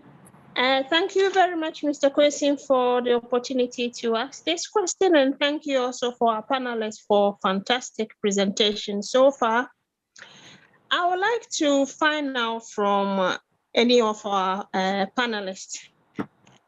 I have come to realize that when you go for the vaccine, you don't have the choice. When you go there, they offer whichever, either AstraZeneca or Pfizer. I would like to find out if there's any criteria at all as to the choice of vaccine for an individual when you go to these vaccination centers. I can answer. Thank you, Augusta. I'm sure. Yeah, I said that at the beginning. So there isn't a choice, and simply because on any one day when we have the clinic, we use whatever vaccine is given to us. It's as simple as that. So when we get the vaccine in and we set up the clinic, when your appointment is being booked, so there are two different types of clinics, which you may or may not know. So we have the large clinics and we have the GP-based clinics. In the large clinics, they would only have one type of vaccine at the time. At the GP-based clinics, they get both vaccines, but not always at the same time. So basically, when your appointment is made, it is made knowing that you will get a vaccine, okay? Now, remember what I said, they're both as good as each other, okay? So, and they're both as safe as each other. So there's actually no particular reason other than allergy, as I said before, where a patient has very severe allergies that has meant hospitalization, or they've had severe allergy, but we're not sure what it is. In that case, if we were using Pfizer, we wouldn't give them the Pfizer vaccine, we would give them the AstraZeneca vaccine. But generally, you don't have a choice. But what I say to people is, consider yourself blessed that you have a vaccine, because both of them are just as good as each other. Yeah, I was just going to add to what Sadina said, that we do get patients calling us asking whether they've got a choice. And interestingly, almost all the patients that are asking are from our community. Yes, simply, most people would not want the Pfizer vaccine for some reason. They would want to get the AstraZeneca vaccine simply because it's a more conventional vaccine compared to the Pfizer, which uses the mRNA technology.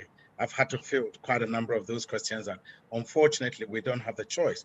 And like Sadina said, it's a blessing to even have access to any vaccine at all, because the situation is not the same elsewhere outside of this country. Both of them are equally effective. And as Dr. Javid has reassured us, and I feel so empowered after listening to him, that it is safe, it is efficient, and it's okay for us to have it. Yeah. And I add something to that before you go ahead. Yes, Dr. Ngwa. That is also add to the second of your first question that you asked. I think for the first dose, yes, it's anyone that's available. But I think once you had the first dose, the second dose is usually the one that you had in the first dose. I think the guideline at the moment is exceptionally warranted. You should always get the same one you had in the first dose. There is because one of your questions was whether mixing them had be more efficacious. I think there is a trial ongoing now. It has about 8 arms. They're going to compare the AstraZeneca for 3 weeks. Sorry, Pfizer 3 weeks, Pfizer 12 weeks, Pfizer AstraZeneca 3 weeks, Pfizer AstraZeneca 12 weeks, just like that. And then come up and see whether it makes any difference. Only then we will have more information whether you can mix and match. But for now, it's the same good ways. Can I say Thank you. on the mix and matching as well? If you have one type of vaccine and you have an allergic reaction, depending on the reaction, you might not get the same vaccine the next time. So you'll be referred probably to a specialist center, a specialist clinic. You might have, say if you had Pfizer and you reacted, you might have the AstraZeneca. And we do know that it is allowed. So in the Green Book, it does say it's allowed. There may be other circumstances where, for instance, a patient was in hospital when they had their vaccine, and they may have had one type of vaccine, particularly Pfizer. They come into the community and they're housebound or they're in a care home. And because we can't take the Pfizer vaccine, generally we don't take it. They may end up having an AstraZeneca, but that will be discussed with their doctor, and they will be given that prescribed especially for them. So there are times, sometimes people come from other countries as well. So that's the other thing, that people may have had their first dose because they've been abroad, they've had their first dose, they come back to the UK, they need to have the second one, and it may be that they have to have a different one. But they can be rest assured that, as far as we can see, it's not detrimental. Because remember what I said, it's your body doing the work. Okay, all the vaccine does is present the scenario to you, so you're prepared when the virus comes for real. Okay, so having the two different vaccines at the moment, we haven't got any reason to believe it wouldn't be a great idea. As you said, the trials are ongoing and they will be conclusive and will guide our practice in future. Thank you. I think it will be worth asking this question. Yesterday, I was speaking to someone close to me in Ghana here. He's a frontline worker. He's been offered one of the 600,000 vaccines from AstraZeneca, and he's refused to take it because his view is that the vaccines being given in Europe is different from the one that has been sent to Ghana. I don't know how true this is, but this is something that is lingering around here. Can one of you really give us an assurance so that as a community that we are doing this for, being a country to have received it first, we are not giving them different vaccine from what I took back in UK? For a start, Emmanuel, I think they're all manufactured in the same way. The bottle might look different, but that is because in different countries, medication does look different. So I think the vial in Ghana is green and the one that we have here is white, but they're all made, I think they've been made in India, Serum India, and they make the vaccine that we use here. And if anybody was watching the TV this morning, you would have seen how it gets bottled here in the UK. So it just looks slightly different. It has a red top here in the UK. It had a green top in Ghana. And actually, we've had some of the green top here in the UK as well. So people have nothing to worry about. Many people have had their first doses in Ghana and are coming back confidently to have the second dose here when they return back home. And I would say Ghanaians are lucky to have had that vaccine arrive on the shores of Ghana so quickly. So if they are offered the vaccine, just look at what's happening across Europe, where there isn't enough vaccine for people. In Ghana, it is there, it is waiting for you. If you are able to go and have it, please go and have it. You're doing the best thing you can for yourself, your family, and your community. Thank you. Right. I was just going to add to guarantee that the vaccine that is being sent there is not different from the vaccine that is being sent to Europe or maybe to the Western world. Sometimes it's so difficult. It is a question of trust. Now, sometimes I do ask people from our community that when you go to the supermarket to buy chicken, do you know how it was grown? When you buy your products from the supermarket, do you know how it was grown? A lot of the foreign, what do you call it, imported meat, chicken, medications that are sent to Africa, do our medicines regulatory agencies actually scrutinize it quite effectively? Do we know what is in there? Certainly we hear the stories. When people are buying other products online, people shop online, they buy other products. Do they actually know the authenticity of it? I think it is all a question of trust. And certainly, I do reassure people that if you think that somebody is going to be clever to destroy our population, okay, they would probably put whatever they're going to do in childhood vaccinations. As I keep saying, that if you want to change the DNA of an ethnicity, you start from when they're babies. By the time they hit 30 years or 40 years, you would see whatever change you want to see. Not when people are already 70 and 80 and 90 is when you want to create a genetic change in their code. It doesn't make sense to me, even if I'm a very wicked scientist. So it doesn't make any sense to anybody. We take yellow fever vaccines easily. We don't question. We take hepatitis A, typhoid when we're traveling. We take all these vaccinations without even questioning at all. So why is it that there is so much fear with the COVID vaccine? My personal advice would be that people should trust the process. At least they've had many of us who work within the healthcare sector, and I don't think we would sit here asking our people to just go gung ho and take the vaccine if we thought that it was not safe at all. Thank you, Dr. Khan. I guess Dr. Javid wanted to say something earlier on. I was just going to add to what Dr. Khan said. So here's the deal, people. As people are become more and more hesitant about having the vaccine, what's going to happen very soon is that this disease will become more prevalent in our community. So it will go from a global pandemic. It will start to narrow to the communities that are hesitant.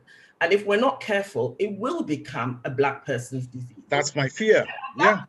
At that point, when the vaccine is being made, it is being made for Black people. So I say to people, join the queue that has got different ethnicities and different backgrounds right now, because at least now you know it, everybody's getting the same vaccine.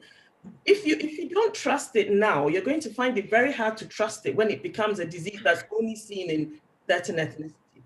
Okay, so just remember that if you're feeling a bit hesitant about it, think about it. Join the queue where the person in front of you may be Chinese and the person behind you might be English.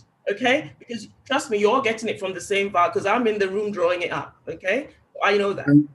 Thank you. I'll ask one question from Brother G. The name is Brother G.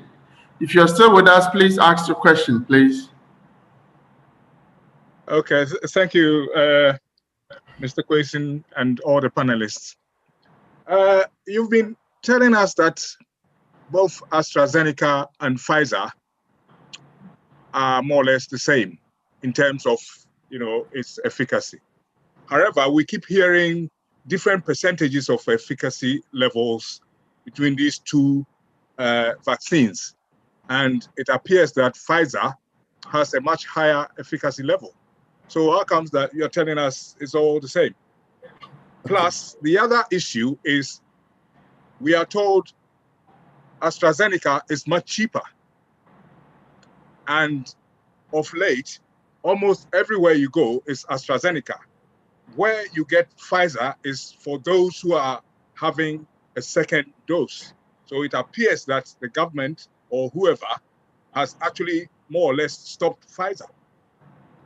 Some people don't even want to know about AstraZeneca. Can you please explain this to us? Thank you. It's interesting. You have a question that most panelists want to speak about. So Dr. Javid, please, you start and then Sedna will complement it. I will take the first question and leave the second question to Sedina. In response to you, I probably have never said that the efficacy of AstraZeneca and Pfizer are similar. No. Exactly, yeah. No. I am quoting the papers published, and the efficacy of Pfizer and Moderna are more than 95% in preventing severe COVID-19. Full stop. But that's for Pfizer and Moderna. The efficacy of AstraZeneca is somewhere between 60 to 80%. The figures keep changing. So the two vaccines in that kind of context are not the same. I was probably saying, I think probably this is where I should have been clear, my apologies. The mechanism of action of the vaccines are similar. The Pfizer and the Moderna code for the spike protein, code for the key, and they purely contain the nucleic acid spike protein. Whereas the AstraZeneca vaccine contains the spike protein coding, but it is encased in a replication deficient adenovirus vaccine. Okay. So, but eventually when it gets inside the cell, the mechanism is similar. But the end result in terms of its efficacy And these are well documented. So when you look at the Lancet and the news, so my apologies if I had not been here earlier. So I think your next question was more pertaining to pharmaceutical things. I'll leave it to Sabina. Hi, Brother G. Thank you for your question. So I think for me personally, when I talk about the vaccines, I don't tend to use percentages because I think they're quite misleading. Each clinical trial measures their outcome slightly different, and the endpoint that they're looking for in the trial is very different as well. Having said that, a lot of the vaccines that we use today have efficacy quoted around 50%. So actually, in terms of these vaccines, they're all doing very, very, very well. And I wouldn't get hung up on the percentages. This one's 95, that one's 96, extra, because I think that can be quite misleading for people. I think the thing people need to remember is that the vaccines are effective at reducing hospitalization, serious illness, and death. That's the key thing. Now, you asked about AstraZeneca. So AstraZeneca is sold at cost. Okay. Now remember, if you can cast your mind back to a year ago, okay, the UK, as I said at the beginning, the reason why the trials went faster than they normally would was because there was a lot of financial support from the government. Our government here in the UK backed the Oxford Seneca vaccine. Okay, it was researched and developed here in the UK, and we placed a larger order of that than we did Pfizer. So if you look in the US, they're using Pfizer because that's where they put their money. We supported AstraZeneca. The other thing about the two vaccines is that the AstraZeneca one is more portable. You can take that out because it doesn't require the ultra cold temperature change. That is why the AstraZeneca one is in Ghana, for instance, because trying to maintain that ultra cold temperature is very, very difficult. So actually, when I'm working in the clinic, if I'm honest, the AstraZeneca is so much easier to handle. You don't have to dilute it. You don't have to worry about not shaking it. It's just far easier to use. Okay, and back to your question about why is it that you can't get Pfizer anywhere at the moment, is because what we said before, when we've given you a Pfizer vaccine, and remember that came out first. Okay, so if you've had a Pfizer vaccine, we're wanting to give you a second Pfizer vaccine. We can't use that Pfizer vaccine to give someone else a first dose because we want to make sure that you get two Pfizer vaccines. So that's the reason why at the moment it's more difficult to get a Pfizer vaccine because we're in the throes of doing second doses at the moment. Okay, that's why the AstraZeneca is available. That came on board later. Okay, so that's the reason. So there's nothing behind it. Okay, I just want people to understand that there's nothing behind it. There really isn't. I wouldn't put my credibility on the line if I felt that there was.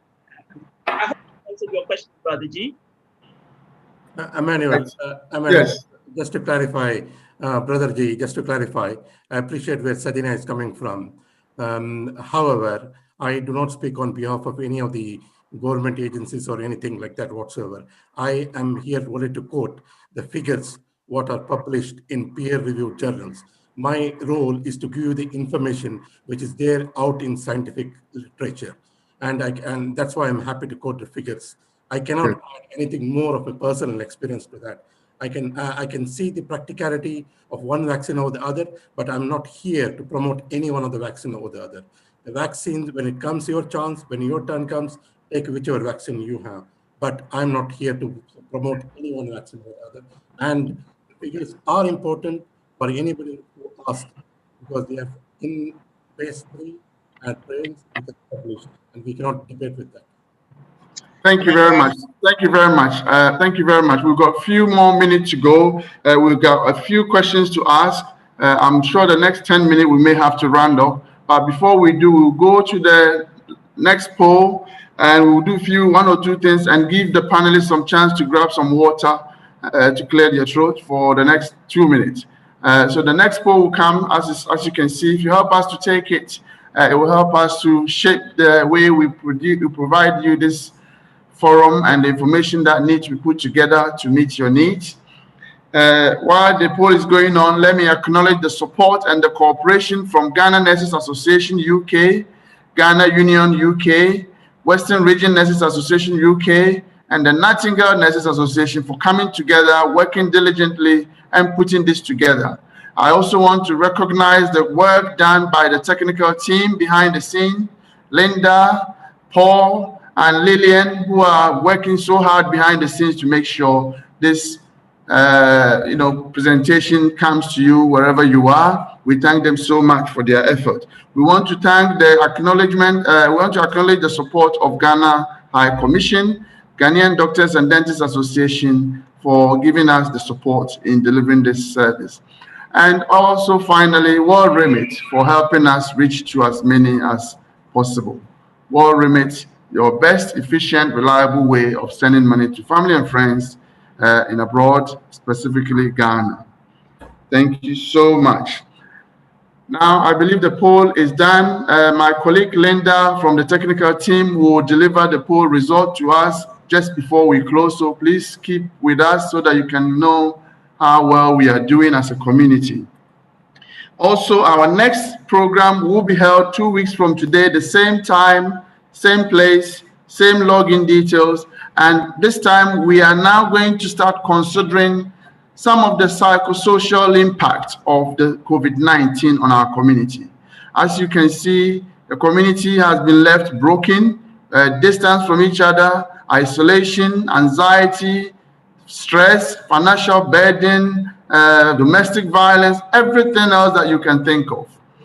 We are going to be part of dealing with this in the foreseeable future.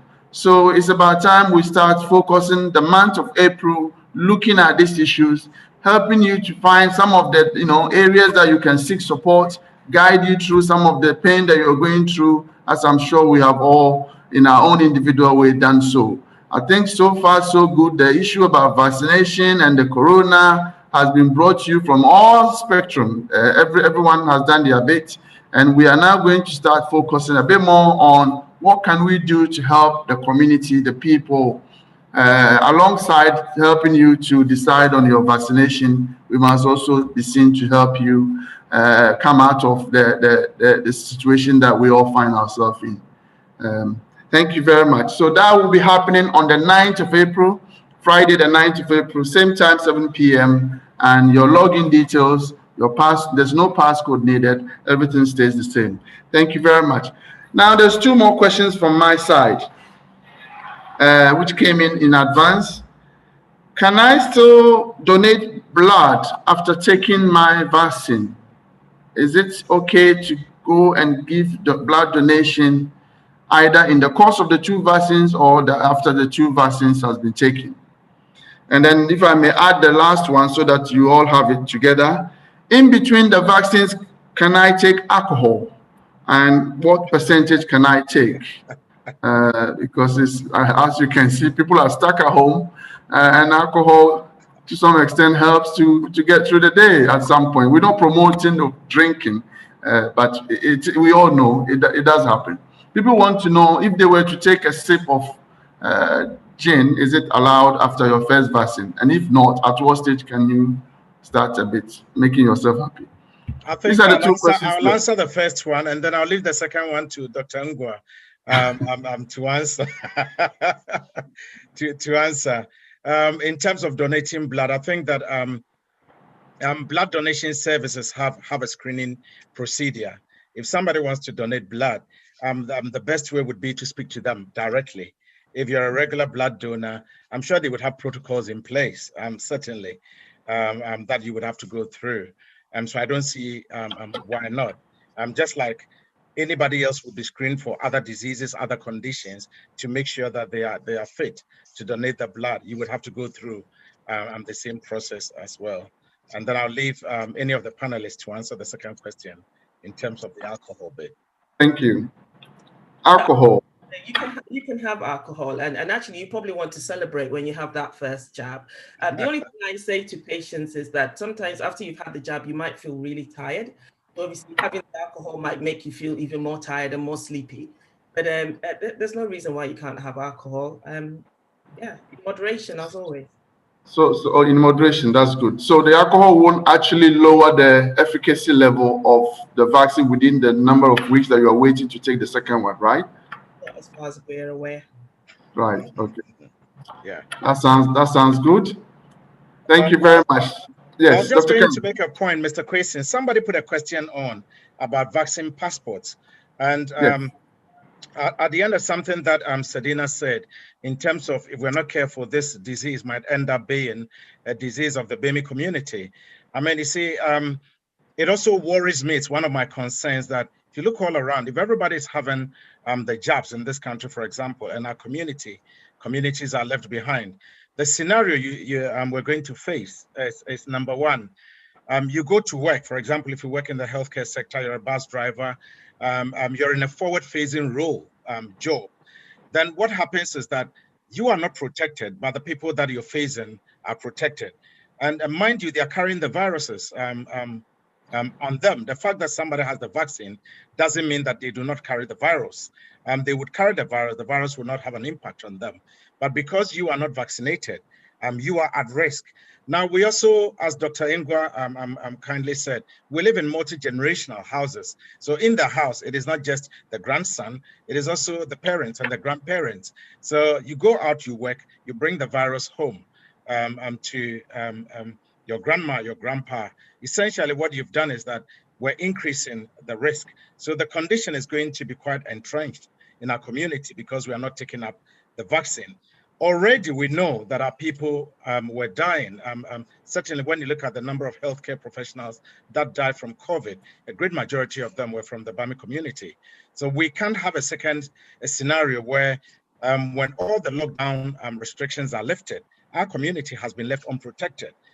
In terms of vaccine passports, I hope that it doesn't become a regulation, that they don't pass a law like this. But if people do not take up the vaccine, government would have no choice, rightly or wrongly, to indicate that, for example, I think they are leaving it to the employers now to decide if somebody has not had a vaccine, would they be allowed into the workplace? If I'm a doctor or a nurse, a healthcare worker, a carer, and you're seeing patients on a regular basis, and I decide that I'm not going to have the vaccine, but I'm going to be at risk to somebody who is vulnerable, then the person might have a right to say that, well, I don't want you to see me. I don't want you to come near me because you're not protected against the virus. Again, I hope it doesn't come to the point where people would be prevented from boarding flights. People will be prevented from going on public transport because they don't carry a vaccine passport. Of course, the question would be, can I be forced to take a vaccine? For now, no, you will not be forced. But you might find yourself in a situation where you might find it difficult entering certain places or doing particular jobs if employers are given that power or authority to decide who comes in and who doesn't come in. Let's hope it doesn't come to that point. Thank you very much. Yeah. Thank you. Linda, would you share the poll result with us, and then we will round up for the evening? Linda, are you? Yes. Yes, thank you very much, Emmanuel, and a very good evening to you, ladies and gentlemen. So at the start of the session, we launched a poll asking how likely you are to accept the COVID-19 vaccine when offered. And the results from that poll were 54% of you said you are very likely to accept the vaccine when offered. 12% said they're likely to do so. 4% are still undecided, and 31% have already had their vaccine. Having listened to our seasoned speakers, we launched another one asking whether today's session had addressed your concerns to enable you to take the vaccine. And the results for that were 60% said all their questions and concerns were addressed. 34% said most of their concerns had been addressed, but of course this was before Q&A, so we do hope that any further concerns would have been addressed during the Q&A session. 6% of you said that you would rather wait for more information. So we do hope that other sessions we have in the pipeline will provide you with more information in order for you to make an informed decision. The final poll, that's a third poll, in that we asked if you found this forum useful, and the results were 98% of you found this very useful, and 2% of you were unsure. But we sincerely hope you did at least hear something beneficial. So overall, the results have been positive and encouraging, and we're glad that these sessions are actually making an impact. I'll hand over to Emmanuel now. Thank you so much, Linda. Again, re-echoing your words, we are glad that our little effort is making an impact to many. And what would I say? The planning committee of this program, without your support, the time you put in, coming to meetings, deliberating on it, individually contacting some of these experts, we wouldn't have been where we are. And so the planning committee, which I cannot name everybody, but I'm sure they all do know themselves that we hold you in high esteem for your effort. Now, this aspect, look at the time of the day. I mean, some of you would have gone to work and continue to another 2.5 hours of delivering this session. What can we say to you? Dr. Valentine Ingwa, thank you so much for bringing your expertise to the Ghanaian community. I suggest that we continue to work in collaboration with experts like yourself in areas that we are about to address.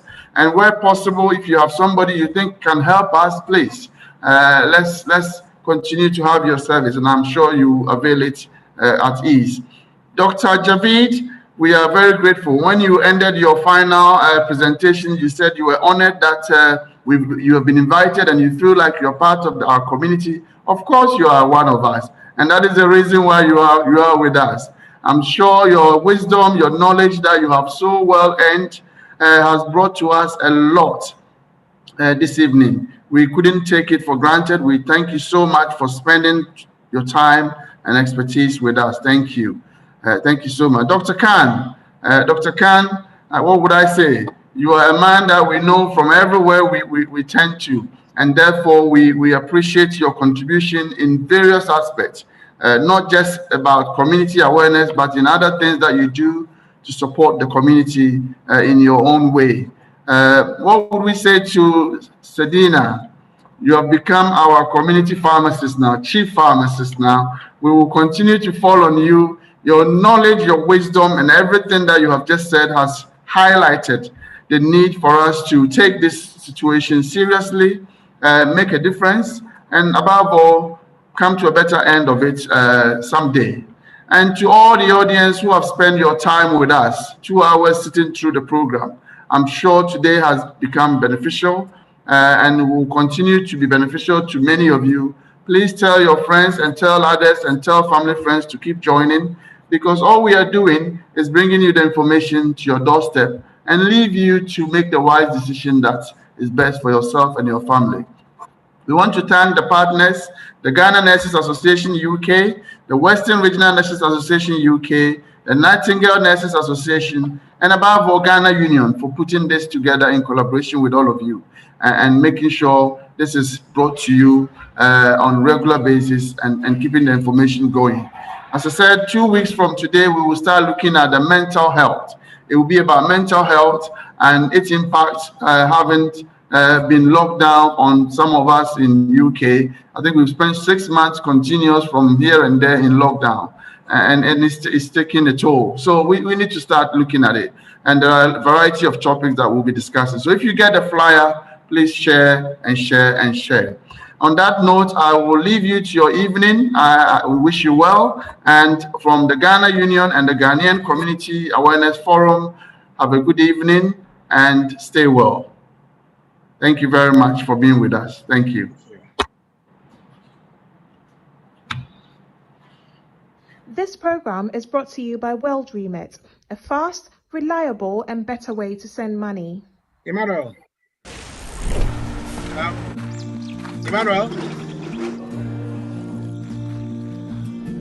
At WorldRemit, we understand what the journey is about.